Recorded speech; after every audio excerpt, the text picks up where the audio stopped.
En estadística, un elemento muy importante es conocer cómo se distribuyen los datos que uno compila de una variable.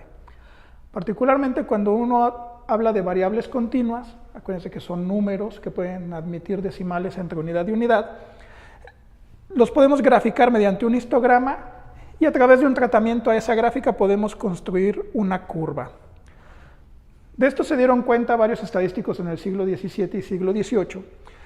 Y esta curva, que se ha denominado la curva de normalidad, también conocida como campana de Gauss, se forma como una nueva herramienta o una herramienta de análisis para el tratamiento de datos. Pero, ¿qué es la campana de Gauss? Entonces, la campana de Gauss es una representación gráfica de la distribución de datos de una variable continua, como lo habíamos dicho, pero tiene ciertas características que nos van a permitir entender su uso. La campana de Gauss tiene esta forma de joroba, y cuando es dividida a la mitad por un eje de simetría, el eje de simetría coincide con el valor de la media, la moda y la mediana de la variable descrita.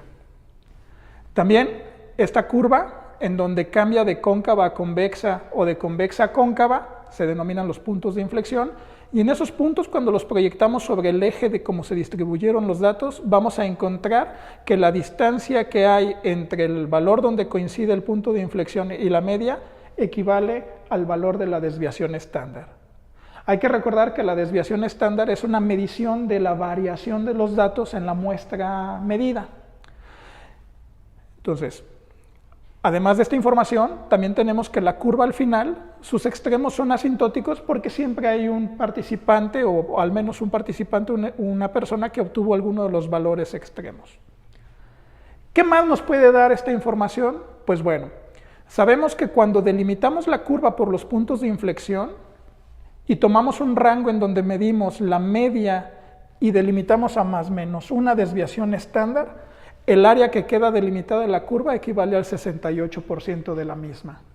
Y cuando extendemos el rango a dos desviaciones estándar, el área de la curva que queda comprendida en ese rango es el 95% aproximadamente. Y cuando lo hacemos a tres desviaciones estándar, tenemos el 99.7% de la curva totalmente cubierto por ese rango. Esa información tiene una utilidad en muchos ámbitos. Nos puede ayudar a determinar cuestiones de inferencia y nos puede ayudar a determinar las probabilidades de cometer errores de tipo 1. Pero también tiene una utilidad más pragmática. Vamos a poner un ejemplo. Cuando alguien se mide la glucosa en un laboratorio, le van a reportar un valor de glucosa y casi siempre los laboratorios reportan también lo que le denominan un valor normal, que en términos generales es un rango. Vamos a suponer que alguien va a un laboratorio que le reporta un valor normal de 60 a 100. Este valor normal fue construido con la curva de Gauss. Y entonces sé que 60 a 100 es el valor que comprende al 95% de la población. Entonces quiere decir que el 95% de las personas que no están enfermas tienen valores normales de glucosa que están entre 60 y 100. Entonces, como sé que este rango fue construido con la media más menos dos desviaciones estándar, por simple despeje puedo calcular que la media tiene un valor de 80 miligramos sobre decilitro y la desviación estándar tiene un valor de 10 miligramos sobre decilitro.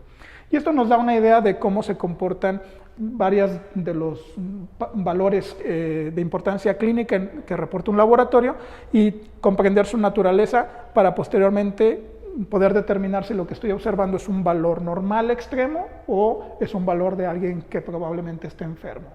Por ejemplo, si alguien se mide la glucosa y obtiene un valor de 200, pues yo puedo establecer qué tan lejos está de la media en desviaciones estándar y poder definir si lo más probable es que el paciente esté enfermo o tenga un valor normal extremo. Entonces, este es uno de los usos que puede darnos esta curva.